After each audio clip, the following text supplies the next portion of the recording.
Assalamualaikum warahmatullahi wabarakatuh. Ketemu lagi dengan channel Bibit Ikan Gabus Pekanbaru.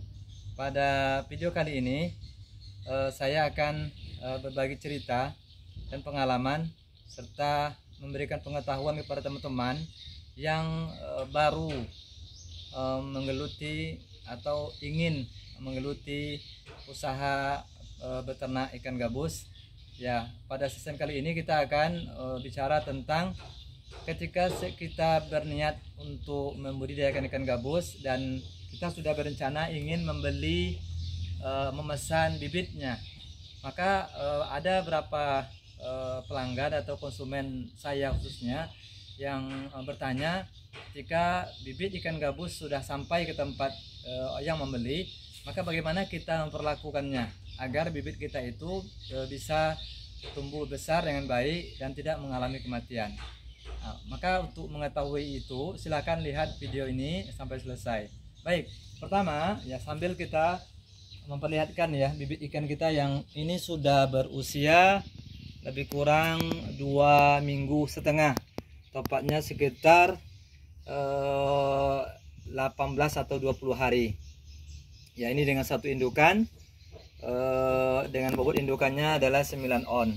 Baik, kemudian kita masuk kepada bahasan kita hari ini. Ketika bibit sudah sampai ke tempat kita, ya, ukuran bibit yang akan sampai atau yang kita jual adalah ukuran bibit 45 cm. Ketika sampai di tempat kita, maka bibit tersebut ya seperti ini foto bibitnya, sambil kita kasih makan. Assalamualaikum, ada ketika kita bibit sudah sampai, maka pertama kita akan masukkan air kolam kita ke dalam kantong plastik tempat wadah ikan yang dibawa gitu ya. Kemudian kita masukkan ke dalam kolam secara perlahan-lahan, tidak langsung kita masukkan. Kenapa?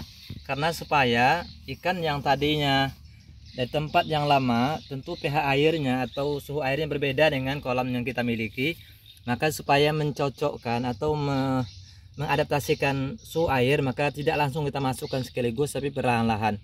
Ketika sudah masuk ikan ke dalam kolam ya seperti ini, masuk ke dalam kolam kita, maka pertama jangan dulu dikasih makan. Nah, ini perlu nih teman-teman ya, jangan langsung dikasih makan, puasakan dia dulu. Apa tujuan puasakan dulu?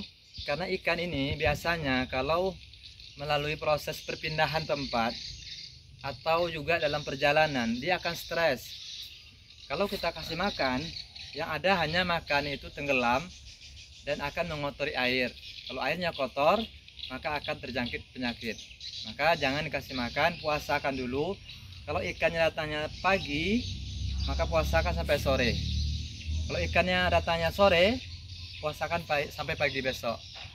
Ya. Dan jangan khawatir, ikannya tidak akan mati insya Allah. Ya, tidak akan mati karena ikan gabus ini ikan yang kuat. 3 hari tidak makan pun kalau ukuran 4-5 cm tidak akan mati.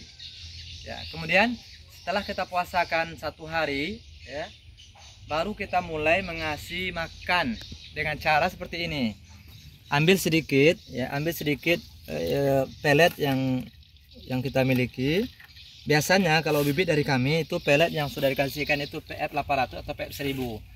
Kita kasih dengan sistem seperti ini, kita tabur sedikit dulu ya, seperti itu.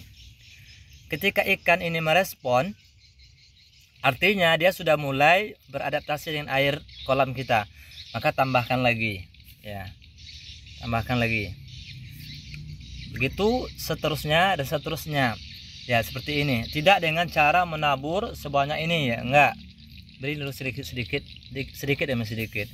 Ketika ikan ini ternyata belum merespon, nah gimana? Belum merespon, maka ketika belum dia merespon, ikannya jangan dikasih dulu makan, biarkan dulu agak sejenak, pancing lagi. Setelah kita sejam lagi, kita pancing lagi dan makan sedikit ya. Kemudian sejam berikutnya tidak juga makan, maka solusi berikutnya adalah kita lakukan sistem air kolamnya kita kurangi, itu kita buang sedikit dan masukkan air yang baru ya. Namun usahakan air kolam kita itu kolam yang sudah diendapkan. Tapi kalau bibit kami biasanya tidak diendapkan baru sekalipun, dia siap untuk adaptasi karena kita udah biasakan bibit ikan kita dengan air yang baru, tidak akan mati insya Allah. Ini pengalaman kami selama ini ya. Baik, setelah dia sudah makan, dan normal makannya, maka tinggal kita merawatnya, memberi makan rutin setiap hari minimal 3 pagi, siang, sore. Dan modelnya atau karakter ikan gabus ini suka ngemil. Kita tentukan jam-jam tertentu, namun di sela-selanya ada waktu ya, tidak apa-apa kita beri makan dengan cara yang seperti tadi, tidak banyak tapi sedikit demi sedikit. Insya Allah seperti ini cara memperlakukan bibit ikan gabus yang baru kita pesan sampai ke tempat kita. Semoga trik ini atau cara ini akan membawa hasil yang baik kepada teman-teman yang baru, yang pemula, dan ikuti terus channel kita. Insya Allah kedepannya kita akan terus membahas tentang ikan gabus. Semoga kita bisa berkarya untuk bangsa. Assalamualaikum warahmatullahi wabarakatuh.